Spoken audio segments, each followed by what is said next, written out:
BRICS, beads and bones, the Harappan civilisation.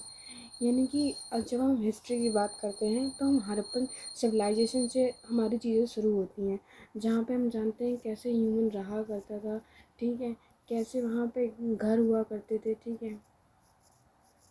तो हम ये सारी चीज़ें जानते थे, उनके सेटलमेंट कैसे होते थे, कैसे घरों में वो रहा करते थे और कैसा फूड वो यूज़ करते थे। तो इसीलिए हम हिस्ट्री के बारे में पढ़ते हैं। तो जहाँ से हमारी हिस्ट्री शुरू होती है वो हमारे होते हैं हिस्ट्री के सोर्सेस। क्योंकि हम 12th की हिस्ट्री की कवर कर रहे हैं तो इसलिए हम शुरुआत करते हैं हड़प्पन सिविलाइजेशन से, जिसको हम IBC भी कहते हैं, प्लस हम ब्रॉन्ज सिविलाइजेशन भी कहते हैं, ठीक। इसके बाद हम अपना पहला पैराग्राफ पढ़ते हैं। The Harappan seal is possibly the most destructive artefact of Harappan और इंडस वैली सिविलाइजेशन। जो हड़प्पन सील है, यानी कि जो ये सील दी गई है, ये मोस्ट डिस्ट्रक्टिव यानी कि बहुत अलग प्रकार का एक आर्टिफैक्ट है, जो कि इतिहास में हमारे चीज़ों को दर्शाता है, जो कि बना होता है एक स्टोन जिसे हम बोलते हैं steatite. And seals like this one often contain animal motif. जैसे कि हम ये देख रहे हैं, ये एक एनिमल बना हुआ है, ठीक है, ये एक एनिमल बना हुआ है इस पर। एंड साइन फ्रॉम स्क्रिप्ट, इस पे जो है साइन है स्क्रिप्ट के, रिमेन्स अनडेसिफर्ड। यानी कि ये जो साइन बने हुए हैं इस पर,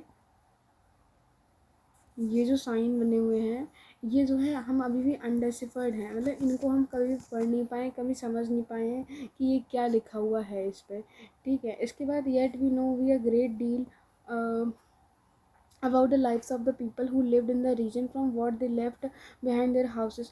हम बेसिकली यहाँ पे ये जानेंगे क्या उनके घरों में हमें देखने को मिलेगा, pots, ornaments, tools and seals, in other words from archaeological evidences. यानी कि दूसरे शब्दों में हम देखें, हम आर्चोलॉजिकल एविडेंसेस के बारे में पढ़ेंगे। Let us see what we know about Harappan civilisation and how we know about it. We will explore how archaeological material is interpreted and how interpretation sometimes change। ठीक है, हम देखेंगे कि कैसे आर्कियोलॉजिकल मटेरियल पे मतलब इंटरप्रेट यानी कि अपनी व्याख्याएं दी गई हैं हिस्टोरियंस के द्वारा, और कैसे उनको इंटरप्रेट करा गया है, कैसे उनको समझाया गया है।